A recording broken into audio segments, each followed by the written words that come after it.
Hey everybody, it's Dan the Red. Welcome back to Lucy Got Problems. Right, the last we left off, she was in a forest and had problems. I'm enjoying this game so far. So far, the character has been fun, and honestly, well, the music is nice, the artwork is nice, and even the writing has impressed me. It's enjoyable to read, and that can be not necessarily a make or break thing for a visual novel. But, I mean, it can be a lot harder and a lot less fun to read through something if I don't enjoy the writing. And so far, this has a lot of personality to it. So personality and it's been well written for the most part. So that's, always a plus, and it's helped make it a much more entertaining experience. So let's keep going. What should I do? Think, Lucy, think. Ow! This forest belongs to the elves, right? I guess I had no other choice but to find them. I was probably sitting here to get some kind of elven junk. They should have a camp, a sacred oak, or some other sacred thing nearby. Like... what's that face you're making? Don't mind me. Ellipses. It says that, but your tits shook. Just saying. I slapped myself on the forehead, and the reverberation was so strong that your memories decided to do a little dance. The slap shook off another pinch of bark. The orb... Oh! Here's the main menu music. Yeah, I really like this track. It's cool. The Orb of Fate. That's it. That's what I'm after. As one great scout used to say, now you know, and knowing is half the battle. Not that I know what it looks like or what it does, but it sounds kind of round. It sounds kind of round, you know. I was gonna track the pointy ears and ask them. You have pointy ears, you... They have surely hidden the orb in some sacred tree hole, and probably hired some berserker squirrels to guard it. I hope there'd be no berserker squirrels there. I mean, I've almost been eaten alive by common squirrels. Whatever, I'm sure I'll figure something out. You know, dire rabbits, alright? Or dire chinchillas. Eh? What's that sound? The trees rustled as if under a strong wind, but not a single blade of grass wavered under my feet, and not a single fallen leaf raised into the air. There was actually no wind. What the... Ooh, okay. Is there a quick save?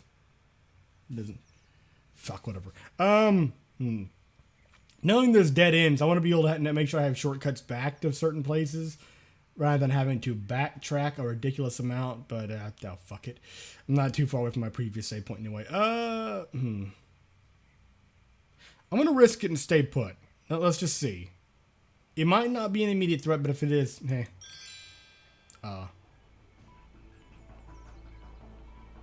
Interesting music. I wasn't planning to flee, but my legs pulled me away all by themselves. I was backpedaling without realizing what I was running away from. Suddenly, a branch cracked under my heel.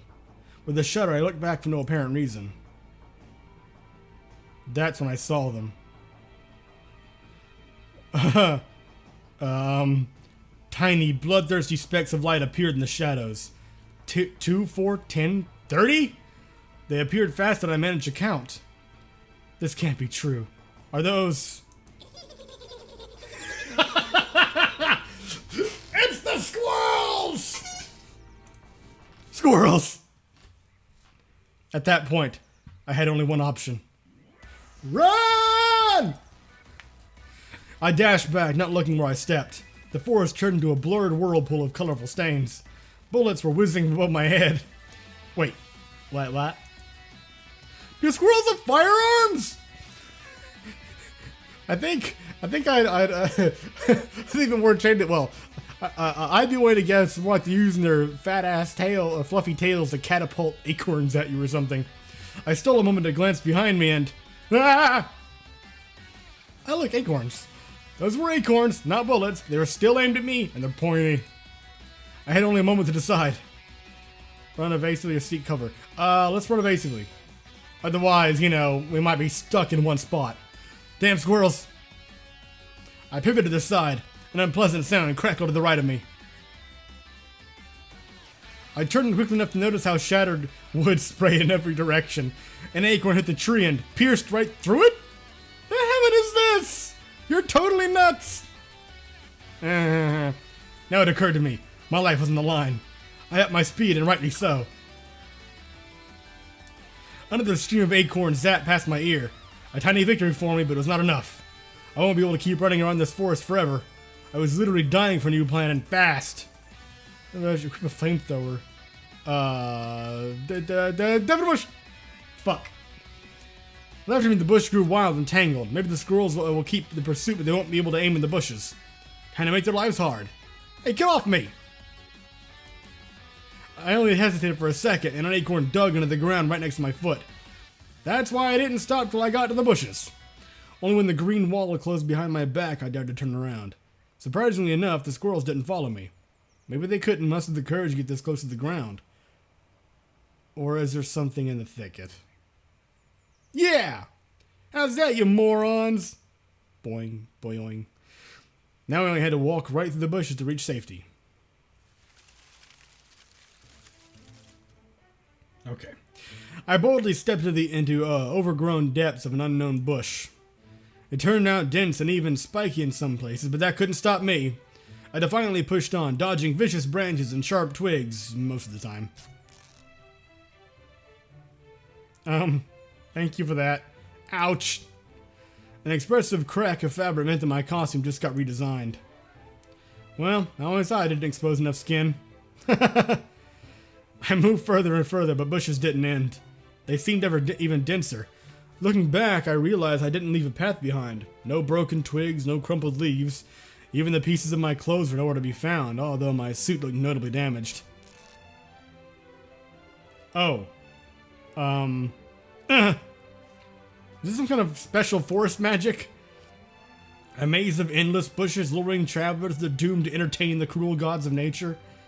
Oi, I didn't consent to this. Life of a scout is full of danger and hardships, of course, but dying in some bush is a bit too much. In this case, I can't even count on getting an obelisk with a commemorative epitaph. Actually, I'm not ready to die at all. I'm still so young and beautiful, and there's still so many things I haven't bought. I gotta get out of here at any cost. I frantically flung my hands, pushing on further and further. It felt like a brass swimming, when instead of water, I was floating in a thick mass of leaves and the bushes turned into. The striking similarity was even closer because the more I moved, the harder it was to breathe. A bit more. Verdant torrents of leaves blasted me again and again from every side, threatening to engulf and crush me in their deadly embrace. I started suffocating.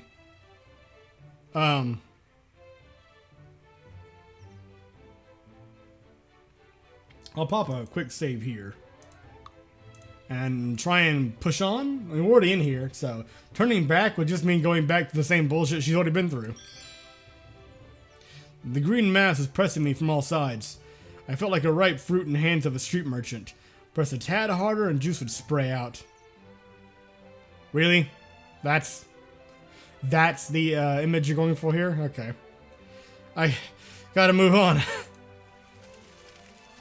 Every step was harder than the previous one, and yet I persisted. Sometimes it seemed that I'm wriggling in place and I'll just die tired. Then so be it. If I'm destined to perish lost in a bush, I'll at least be a fighter to the end. As fearless of bushes and death as she was in life. This is the last count. This at least counts as a decent elegy. It's a pity there's no one to witness how brave I am to the bitter end. Whew. Next time I decide to honorably perish, I should take a bard along. A small one, so that she doesn't mind, so that she doesn't munch all the supplies herself. I made another step. Oh? And suddenly the bushes leaped up and the ground disappeared under my feet. I was in free fall. That's it. This is how my story ends. I can't even meet my fate standing like a real warrior. I flew out of the bush nose first. Of course, I couldn't hold my balance. I tumbled through the high but soft grass and stopped, laying flat on the warm ground. My mouth filled with local vegetation and didn't taste great. But even this couldn't sour my mood. Finally, nothing was pressing me.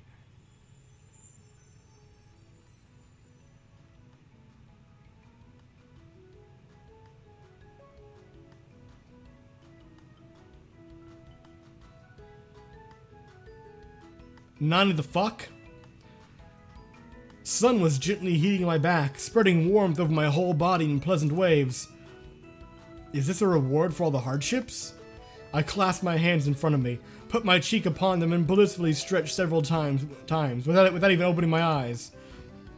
The smell of hot dirt, herbs, and weak scent of flowers mixed to create a harmonious symphony. I raised my weary legs and lazily waved them in the air. Aha! It would be great to have a refreshing cocktail and a massage with coconut oil here. I think I found the best resort in this forest. It's honestly surprising there are bushes like this around it. How did they not get trampled by all the potential tourists? Maybe there are no elves in this forest at all if there are none in here. I mean, they are nature lovers and all.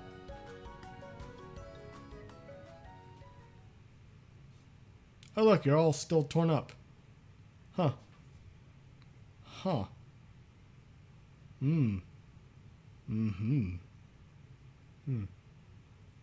Right, I was just reading something. I'm sorry about the interruption there. Yeah. I slowly opened my eyes to make sure that a nearby plume of grass didn't hide a pair of elf chicks.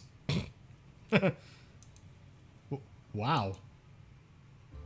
Wow. Oh. Oh, that's cool. Damn, that looks beautiful. Holy shit. Art design, wow. Good job on that. That's gorgeous. It was like in a wonderful dream. A small clearing sprawled right in front of me, colored ruby red with flowers. My whole body demanded a rest, but I instantly sprung back on my feet. My favorite color! How stunningly amazing they are! Hoo-ah! A gust of wind brushed the field like a shimmering crimson wave, twirling the petals in a mysterious dance and whisking them up and away. Ooh-ah! I need a wreath of these things! Delicate buds looked akin to wings of tiny fairies. I felt a bit guilty to pick them, but I couldn't resist those wonderful flowers. The bouquet in my hands grew bigger and bigger.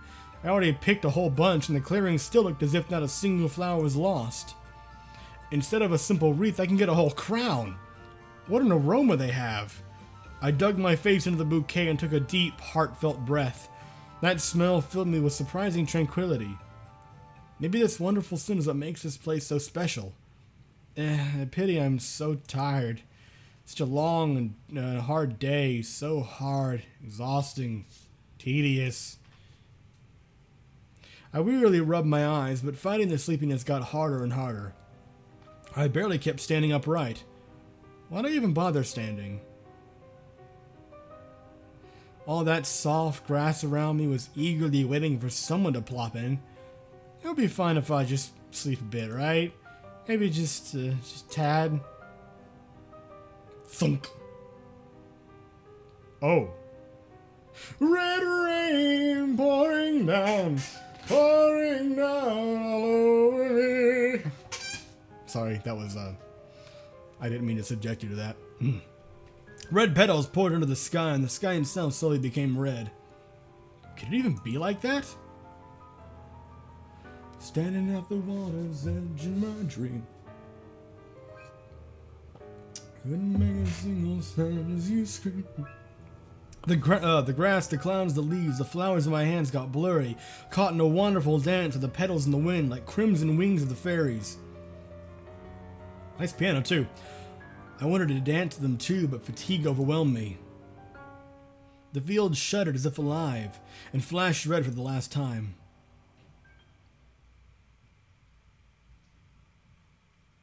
Dead. Emptiness. Something important inside me is missing. It's not there from the very beginning. Am I the void myself? No, that's not it. I am a vessel.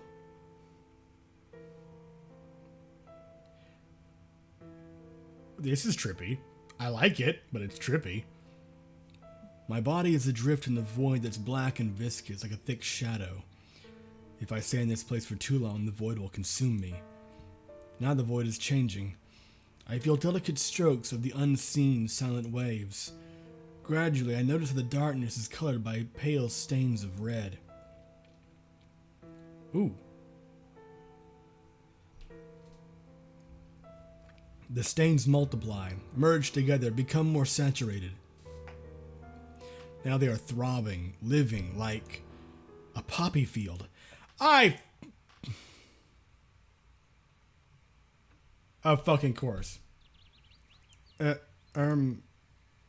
you sure these ropes are not too tight? I think you might have overdone a little, maybe? I'll pretend I didn't hear that. One more instance like this and I'll file a report to the elders. Just a single more case, you understand? You can't be a guardian if you worry so much about the enemies of our kin. We have no reason to pity these creatures. Kick. Look what they've done to the forest. We already lost Lara. Does it mean nothing to you, Croft? Not at all. Then what? It's hard for me not to pity them. They are living creatures too. And they're so much like us, it appears. Oh really? Why don't I see horns on your head? Or maybe you grew a tail last night. I wondered how'd you manage to hide it from me in your uniform. But I just... Huh? Shush. She's awake. My body was numb and besides annoyingly tingled. My poor head was humming like it was banged by a ladle. I won't pick flowers in unfamiliar fields ever again. With a quiet moan, I tried to open my eyes.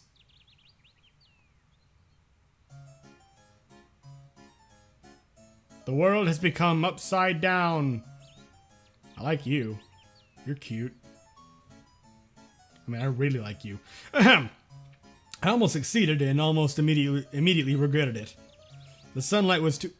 The pointy ears. The sunlight was too damn bright and the elf chicks too... Upside down?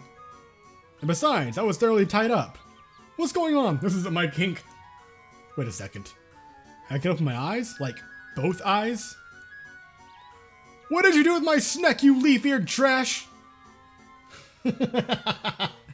Oh, shoot. She likely means that weird device we took off her face. Bitchy elf. I knew that thing was important. Excuse us, please, but according to the instructions, we must confiscate suspicious possessions from our fugitives. You know, just in case it turns out to be some terrible weapon. But rest assured, your item is fine. We just put it in our chest. Ellie!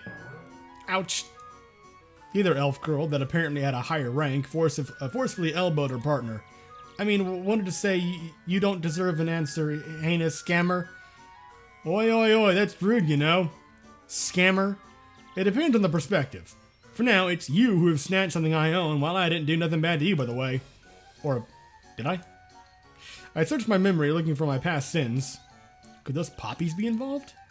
Pfft, what's the problem with picking a couple flowers? But it's either this, or the fact that I was snooping around being an agent of a hostile military force. Can't be sure of anything of these elves. If it's the flowers you're so upset about, I'm sorry. I realize that it's a wonderful creation of Mother Nature and all, but they are way too beautiful. I'll be more careful next time, I promise. There's no reason for us to get to quarrel, right? No reason to quarrel, you say? Huh. You think you're bold enough to spew such nonsense to what you monsters did to our forest. But don't bother about the poppies. It's just a magical trap for idiots.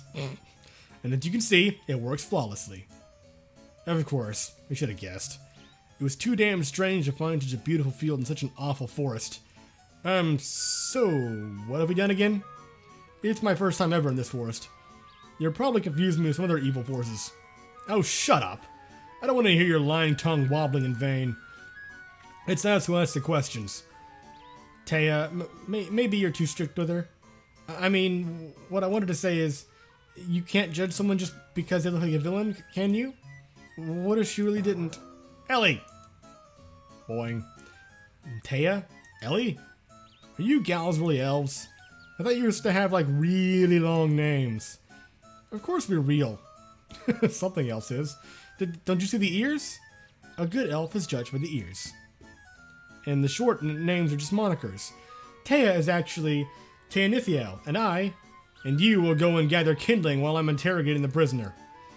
I see I still need to file a report. Okay, I'm gone. But please, don't file a report on me. Kindling? What for? Are you gonna burn me alive? Burn you? Taya suddenly burst into a heartfelt laugh. Her laughter turned out to be surprisingly pleasant, bright, and alluring. So that's what you think. We tie you to a stake, gather a huge bonfire, ignite your bonds, and burn you, your bonds burn off and you run away fast and say, damn it. That was your plan, right? Don't count on it. We know that half your kind is immune to fire, another half has skin tougher than stone. Besides, we're not savages like your kind. You'll be delivered to the trial of elders in the high forest, where your case will be thoroughly reviewed before you're promptly beheaded. No matter how much I want to enact justice with my own hands, the law is the law. What kind of justice is it? What kind of justice is it if you're screwed anyway? The bureaucratic kind. But still, I accept with relief. Of course, half of the demons are immune to fire, another one has skin. Of course, half the demons are immune to fire, another one has skin tougher than stone. But I'm stuck somewhere between those two. Well, not exactly between. I mean, I got neither of those gifts. Guess I'm good at knitting. I mean, sure, I can't fucking knit, so. Why are you so angry? If flour is not the problem, I really don't know what I did to deserve such treatment. I mean, I surely didn't do anything wrong. It's not necessary to lop my head off, you know. That's for the court to decide. You say you don't know what happened to the forest dwellers? Maybe you mean you don't have anything to do with it. Huh. I have no idea what's happening to you here. I entered the forest, got lost, found a field of poppies, then you found me. That's all. End of story. Besides, I can say you don't look half bad. Like, I usually like thicker girls, but you're fine too. Ooh, that's...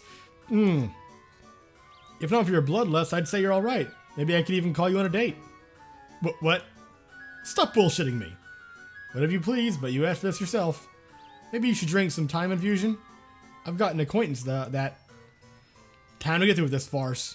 Who are you and why were you sent here? This is bad. This is really bad. I should have guessed it'll come to this. Naturally, interrogation implies being asked awkward questions. Maybe even being hurt.